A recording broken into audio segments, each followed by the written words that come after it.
Last time, I brought you a solo guide for the new boss, the Ropaloli. Honestly, the fight is quite easy when you already know the mechanics of killing that big fried chicken. In fact, it will only be a matter of time until you get all those wisp parts and new amalgam mods. But the question is, are those loot dropped by this boss valuable? Wisp, yes, she's a great frame and I will showcase how awesome she is really soon. But, how about those new amalgam mods? Do they create new possibilities and synergies? Or are they just another collector's item? Welcome everyone, and today, we will be talking about one of those new amalgam mods. More specifically, we will talk about the new amalgam Javlock magazine warp.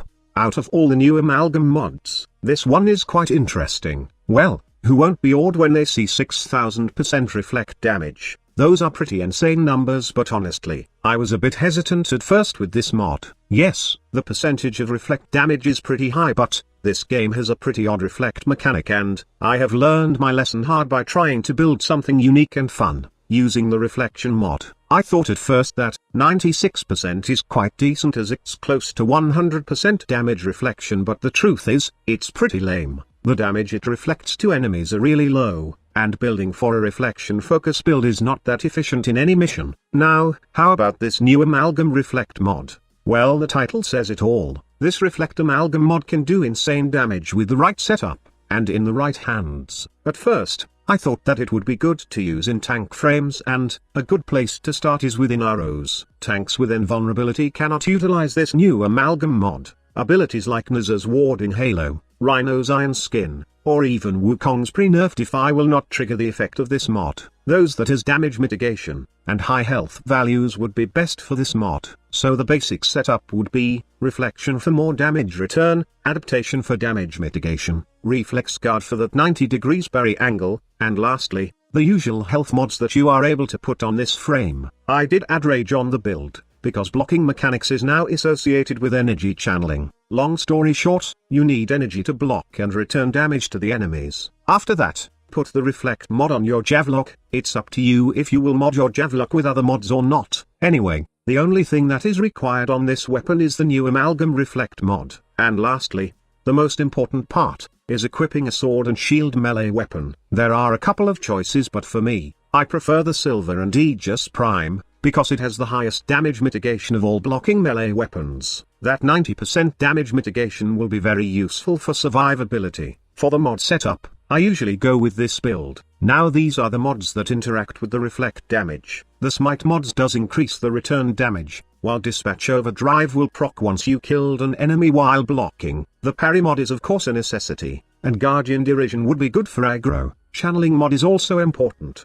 to lessen the energy you consume while blocking, and last but not the least, Condition Overload does interact with the reflect damage but not on this setup. However, we will discuss that later, but for now, here's a quick demo of this reflect damage build. With this setup, you will be able to kill level 130 enemies without even touching them. It's really cool to see them die with the return damage, but take note that these are unarmored enemies. Against armored units, the return damage sucks eggs. Yes, it's still there, but not as good as what we see earlier. It just scratches the surface of these armored units, and probably, it would take a few minutes to kill them with this reflect build. So, is this where the fun ends? Not quite. To continue having some dumb fun with this reflect setup, all we need to do is, switch frames. Instead of in arrows, we use Sarin, the new reflect amalgam mod, and Sarin has this really awesome interaction with each other. Sarin's Toxic Clash does synergy really well with the reflect damage of the new amalgam mod. With the usual high range and strength Sarin build,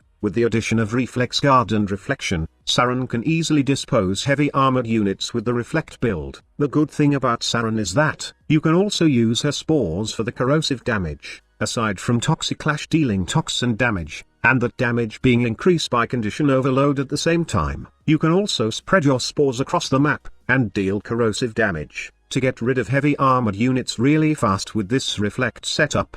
But Sarin is not the only one that can have fun with this new reflect setup. The Blood Queen frame can also take advantage of this new reflect build. It's because toxin damage, and as well as corrosive damage, are not the only ones that synergizes well with the return damage coming from the new amalgam mod. Bleed damage also synergizes well with the reflect damage. And as we all know, this frame has its fourth ability that can deal slash damage. Well, I think this is the perfect time to level up my Blood Queen frame.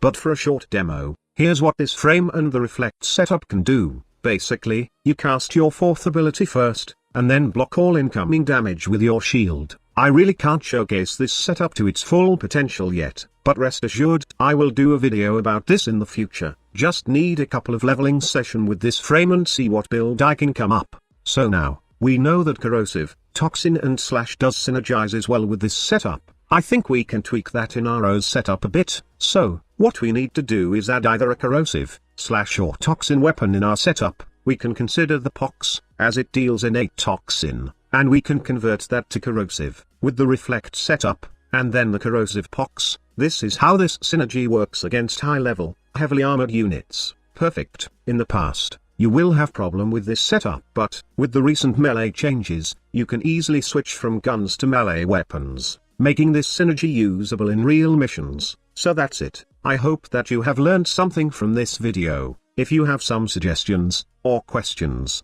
or you just want to express your opinions, then go type it on the comment section below, and share your thoughts about this video. Also, don't forget to give a like and subscribe to our channel, if you want to see more informative videos like this. Thank you so much for watching. Squad Leader signing off.